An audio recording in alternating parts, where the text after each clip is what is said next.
AEW's Double or Nothing happened last night and it was such an amazing show. We got title changes, betrayal, great matches, and just a lot of really memorable moments throughout the night. Pretty much every match hit for me, so in this video I'm gonna break down the entire card, talk about my favorite moments, and give my thoughts on everything that happened, as well as which predictions I got right. And if you haven't watched the show yet, definitely go check it out first and then come back because I really want to hear your thoughts in the comments as well. Okay, let's get started. We started off the night with the pre-show, also called the buy-in, which was hosted by Rene Paquette and Mick Foley. It was really nice seeing him there and getting a nice reception from the crowd.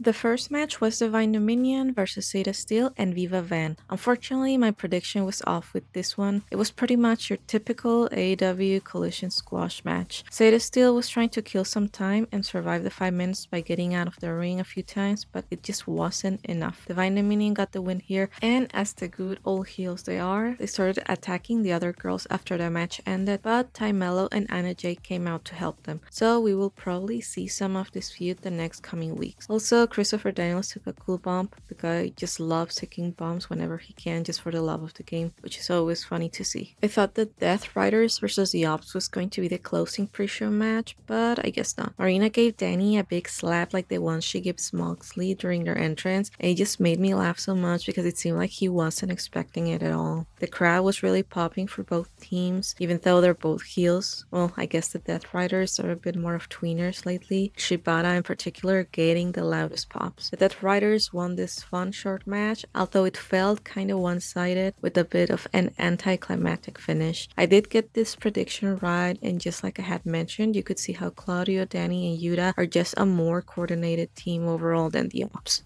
The last pre-show match was Boom and Doom and the Conglomeration versus Shane Taylor Promotions. This went just as I expected, short and funny. There were a couple funny moments here involving the Rizzler and Orange Cassidy, just making the most casual hot tag I ever seen. The good guys won this one, just like I predicted, with Big Boom AJ getting all bloody during the match somehow, and unfortunately, Cutie Marshall took a nasty fall after losing his balance. Eddie Kingston, Ortiz, and Mance Warner made a quick appearance at the end with a nice pop and saved the baby faces from getting beat up. Right before the pre-show ended, we got a cool segment between Mick Foley, MJF, and Darby Allin, and I really loved the interaction between all three of them, which included MJF kicking Foley down low and Foley giving Darby a heartfelt, emotional speech saying how much he relates to him. And guys, I was honestly so surprised by how good Foley was on the mic even till this day. He just sounded super natural, genuine, and fluid, and you can tell he's just a great speaker overall. Now starting with the main card, they really wanted to get people hyped up from the very beginning with FTR versus Cage and Co being the first match. I was really looking forward to this one because I've been very invested in the story for a while now, and their whole interactions have been super entertaining in general. All four of them have done a great job by telling this story for months now, and like I mentioned in my last video, I was very upset that they didn't get the titles back in Dynasty, so I just knew they had to get them this time, and they did. It was an I Quit match, so I knew we were going to see some violence. We got barbed wire, a toolbox, a belt, and even pliers, and every time the ref asked any of them if they were quitting, they would just say funny stuff instead, especially Christian, who was just being the total asshole that he usually is. It made everyone laugh so much. We got an appearance from Beth Copeland to get some revenge on Stokely and FTR after they casually dropped her on her head last year, and we got a really cool spot with the flaming table, which felt like a callback to Edge versus Mick Foley at WrestleMania 22, although Cope wasn't the one going into the table this time. Cope and Cage got the win by making Dax Harwood say I quit after being put into 2 submissions at the same time and having Spike press against his bald head. It was a very wholesome moment at the end when they finally got to hold the titles, with Beth looking super emotional as well. Next, we got Konosuke Takeshita versus Kazuchika Okada. This was the best traditional match of the night for me, and they have been teasing this match for months now, and it was just long overdue, so I'm glad we finally got to this moment. The crowd was behind Takeshita so much, you could tell they really wanted him to win. They had so many good sequences and told a great story during the match, with Don Callis trying to protect Takeshita's neck and telling Okada to not do a certain move outside of the ring so he doesn't injure him. And then Takeshita switching places with Okada, just completely ignoring Don's same request of protecting Okada's neck. After Takeshita ignored him, I saw how upset Don was, and I knew that was it. Takeshita looked like the stronger competitor in the end and won the international title. I originally thought Okada would win with the Don Callis finally turning on Takeshita, so my prediction was only half right. Kyle Fletcher returned after the match ended to a big pop from the crowd, seeming like he was stepping in to protect Takeshita from the family, but then hit him with the clothesline out of nowhere after just celebrating with him and ending Proto Shida. I really can't wait to see Takeshita's babyface run and the eventual Kyle Fletcher versus Takeshita match. Then we got the first match of the Women's Owen Hart Cup with Athena versus Mina Shirakawa. Athena looked amazing as usual, and I believe this is one of Mina's best matches so far. There was a nasty stomp on Mina's face that I thought she broke her nose when I first saw it, but I guess she was just fine. It was a great way to start the Women's Cup, also considering they had to step up and do their match sooner than expected after replacing Alex Windsor and Willow Nightingale. I did think Athena was winning this one, and that's exactly what we ended up getting. Jon Moxley versus Kyle O'Reilly was the match I was admittedly the least excited for, but I still thought it ended up being a solid match, especially if you like a more technical, grounded style. There were a lot of submissions back and forth between both of them, and the visuals were a bit cinematic on this one. You could see their breaths and bodies steaming because of the cold air. It just looked super cool. Kyle hit his leg on the ring post early in the match, and Mox spent most of the time targeting his leg. I figured that Moxley was going to finally overcome Kyle and win this, and as the match went on, I started to think it was probably going to be through a submission, and then it happened. So Mox finally got his redemption after tapping out to Kyle twice before. When the match ended, JR said on commentary, "We got a new champion," and I was a bit confused at first, but then I realized it was probably just an accident. I just thought it was funny. Next, we got Will Ospreay versus Samoa Joe, with Mox and the Death Riders at ringside during the beginning of the match cheering on Will Ospreay. I feel like the match was a bit on the shorter side, but it was still pretty great. I love how Will started viciously attacking Joe as he was getting in the ring, even before they rang the bell. It was your typical fast-paced Will Ospreay match, and you could see him implement a bit more of heel attacks. Also, his black and dark green gear looks so good.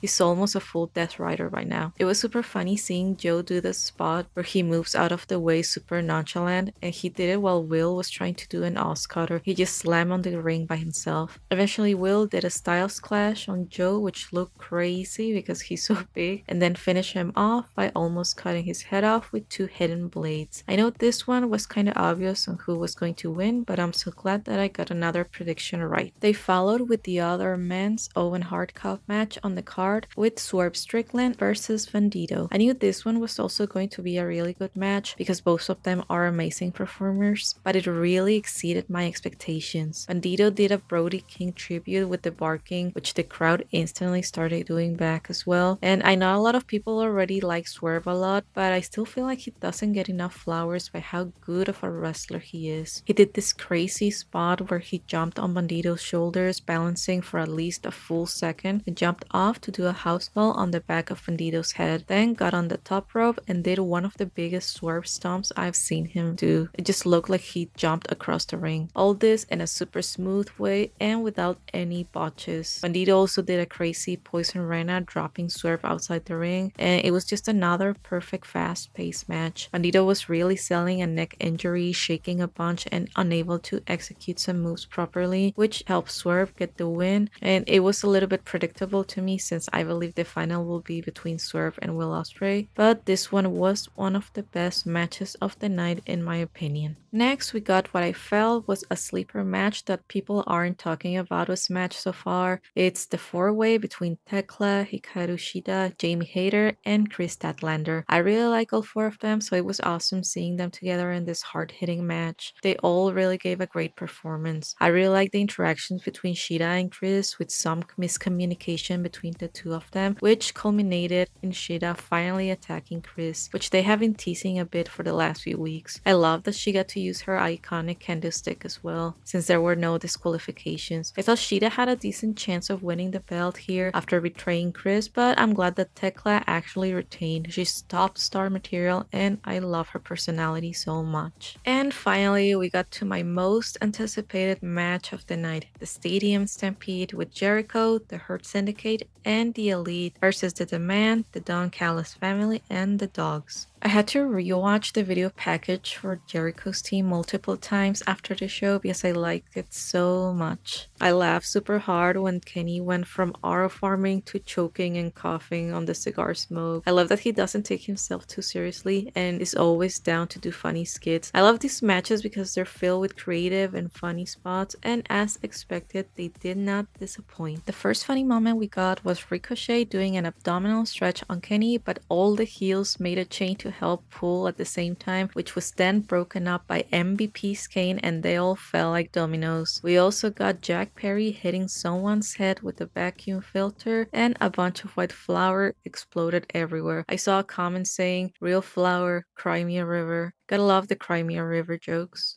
Then we had a Leo Rush cameo whose character I've been enjoying a lot. I'm not gonna lie, I popped when the camera slowly turned as Bobby looked over Leo. Then Leo joins the fight and does his signature gallop, which got another pop out of me. There were a couple impressive spots in the match, like with Toa Leona carrying the Young Bucks and Jack Perry at the same time, then slamming them on the ring, and Shelton Benjamin, who is 50 years old and 250 pounds by the way, jumping over the top rope super smoothly. Another moment that cracked me up was Andrade being a ladies' man as usual, and Luchasaurus popping up next to the girls with a blonde wig. There was a catering food fight as well, caused by Andrade accidentally bumping into Satnam Singh, and a Luther cameo where he handed Jericho an oversized tennis racket. We also witnessed Jack Perry killing Mark Davis with his boss, rest in peace Dunkzilla, and there was a funny shopping cart spot with lots of trash cans being slammed on people's heads and lots of tables broken, including a beautiful one-winged angel through a table. This match also felt a bit one-sided with Jericho's team eventually winning, but all the chaos and fun moments still made it my favorite match of the night. Apparently they had some limitations in this match due to some regulations set by the New York Athletic Commission, which prevented them from brawling next to the audience as well as bleeding, which honestly sucks because I love those bits when the wrestlers fight in the crowd. And finally we got to the main event between Darby Allin and MJF. Justin Roberts gave some funny introductions,